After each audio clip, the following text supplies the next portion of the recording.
Alright, welcome back to another cell phone video. You're watching the rest of the story. Dad is currently working on that New Holland 258 rake that he broke. I left him alone with it for 5 minutes. And he starts taking parts off of it. I mean, I said all it needed was, what, a tire tune-up and maybe a grease, and next thing I know, him and my Uncle Kevin are hitting it with a hammer and hitting it with a blowtorch, and the shaft, he's still cleaning up the shaft. For those of you that watch this channel on the regular, you're probably pretty well aware of the fact that the shaft that goes across through here, the joints were bad, and they figure, because I wasn't really involved with tearing it apart, it had some pretty nasty never-sees on it, because even with the blowtorch and actually never-sees, that was Loctite, having a pretty serious Loctite on it, even with the blowtorch, we had to pretty much cut off every last little piece of, man, there's still some down in that hole actually. We literally had to cut each of these off with extreme prejudice, and this is what they're supposed to look like. And well, they didn't start off black. The original ones were red, but hopefully once we get done with this, the rake will be done. We can grease it, we can forget about it for 3 or 4 weeks. Have no idea when we're going to actually start cutting hay. The goal is June 1st. We have enough hay around that we could start as long as the weather allows for it. But they're actually calling for more rain going forward here.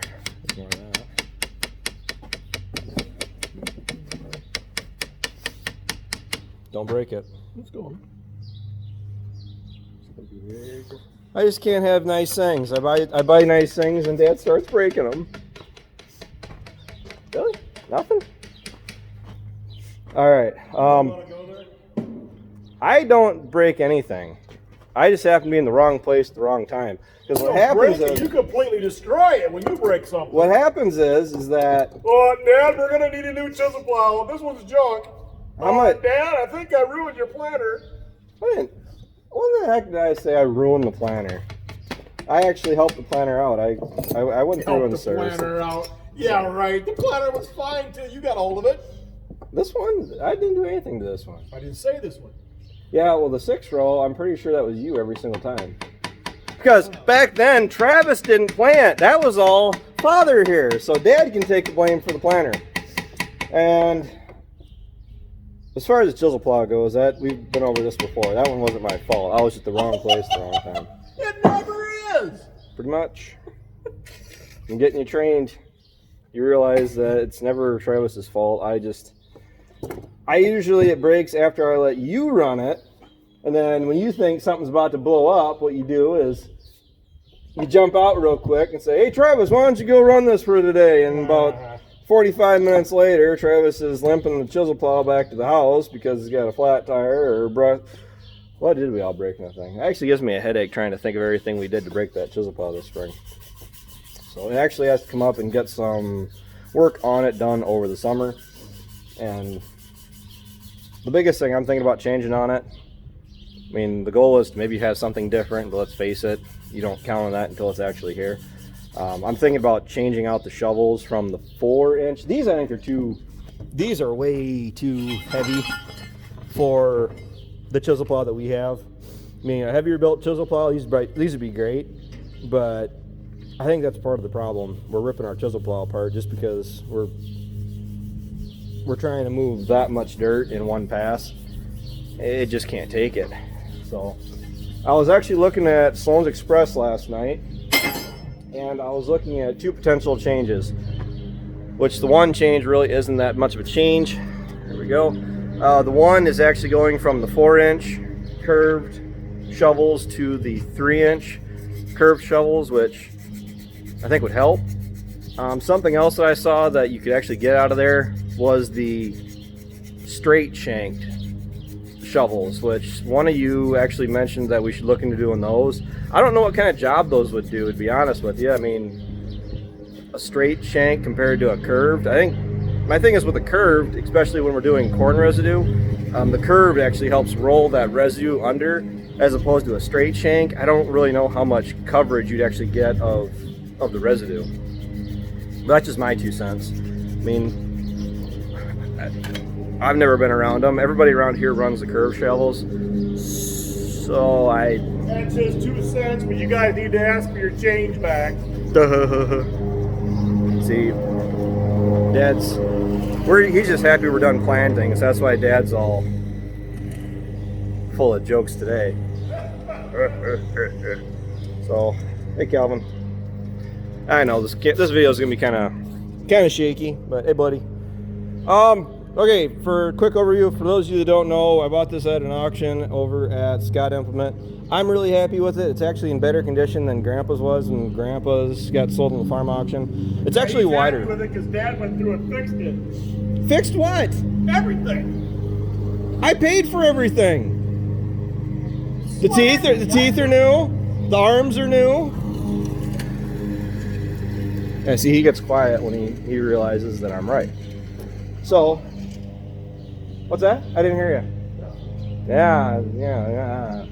So, bought this at the Scott sale. We need a rake like this. The reason we need a rake like this, and by this point, for those of you that are actually tuning into this video to hear this explanation, are probably gone. But the reason we needed a rake like this, This is a good enough road big wheel rake. But hell, when you start a rake, what are you talking about? I can rake circles around you and Ryan with that big rake. yeah, fence posts and all. Hey, adds tonnage, doesn't it? See, when you rake with, you get the fence posts and everything, you get bits like this in the fence or in your windrows, right? But no, that actually came out of the fence that we just replaced. I actually had a T-post pounded down into the center of it. So, once again, the reason we need a rake like this is because, like, down at the valley, that stuff runs tons and tons and tons of material to the acre, and this is only a 9.5 foot swath, and it'll allow us to actually rake up smaller windrows, less material in them, to hopefully dry out a little bit more thoroughly than the big rake. That's a high capacity 14 wheel rake. I like it. I really do. It's going to get a lot of use this summer also, but for second and third cut, because for first cut, even with picking up, we can lock up one side of the wings and rake like that, but where we're going to be,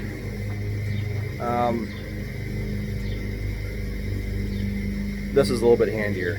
Just not knocking the other rake down at all because we like it. It's just that I'm also going to be doing windrows with it, or not windrows, waterways with it, and this is where this one really shines, because it's kind of hard to back that big 14-wheel rake into some of our windrows, or I keep calling them windrows, waterways, as opposed to using this over that big rake. It's long, and trying to maneuver it up some of the waterways we have, it's kind of unhandy for that application. But for the high capacity part of it, pulling in 28 feet wide passes as we go across the field, because everything that we make is generally tedded anymore, so you can make your own passes. Second and third cut, especially down at the valley in those bigger fields, it really shines. But for first cut, smaller windrows, more passes, which is a big downside to this, so it takes longer to actually make first cut. But also with waterways, you're able to drive up the waterway all the way to the end, turn around because we'll have the 40-20 on it, and then come right back down the waterway. And seems how this is, I'll just say 9 feet wide, 18 feet of raking up and back, 18 feet give or take. That is essentially the size of the majority of our waterways, and it can just rake them all up into one nice windrow, and I can bail them up really quick. But that is why we needed a rake like this. Simply put, long story short, it really shines for first cut. I'm getting you guys seasick here. It really shines for first cut, just because generally for first crop, the material is so heavy, it allows you to rake them up in smaller windrows, and helps the hay dry out better. The big downside to this is second, third, potentially fourth cut is the fact that the material is usually lighter by then, that it seems like your windrows are too small. And that's where that 14-wheel rake, that Rhino rake, really shines, because you can pull in all that material into one big windrow, fewer passes, and gets you in and out of the field so much quicker. So different applications. That's just trying to make it clear I'm not knocking one way or the other, because each rake has its own application that it shines on. So, and that thing is going to have to get the duals pulled off of it. That is the plan, because we're going to be making a lot more hay this year. Basically every little blade of grass we can make, we're going to make. And I think we're going to put the New Holland 258 on the 82 this year, just so we have the horsepower to pull it. I'm trying to convince Dad that he'll run it, but he says he won't. His dad's too good to run the 82. He's got to have the 40-20 on the rake. What's that? So I'm not afraid to get dirty or hot or cold or not like you pansy boys. Gotta have air conditioning and stereo and swivel seat. I'll argue the stereo point, because the radio sucks.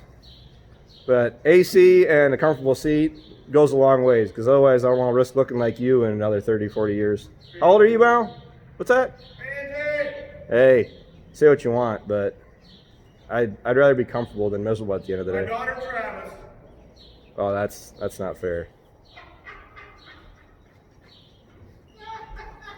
And who's the one running until 2 o'clock in the morning planting corn? I didn't see Daddy Dearest out there. Who was taking a nap in the truck?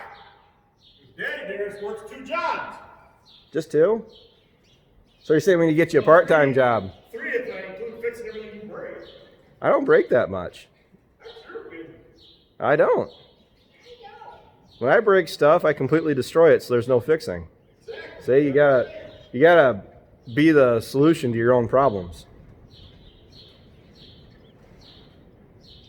Did you get a flashlight you can see in there? Shut up. Yeah. And top everything off, he's blind. All right, and with that, take care, take it easy, keep in touch. You are watching the rest of the story. It is fix stuff up season for not for planting season. That's over with. But it is getting stuff ready for hay season. We made a nice stretch of fence thanks to my uncle. We got that done in a really short amount of time. The planting stuff has to be cleaned up and put away, and we can focus on making hay all summer, because Dad likes making hay every day all summer. As soon as we're done cutting first crop, we're going to come right back in and start cutting second crop, no matter how high it is. Yeah, I'd rather have brain surgery about anesthetic too. That can be arranged. It actually might cure some things. Oh, got you there. Jerk. Oh, I'm okay with that. All right, we better go before, somebody gets hurt. All right, bye.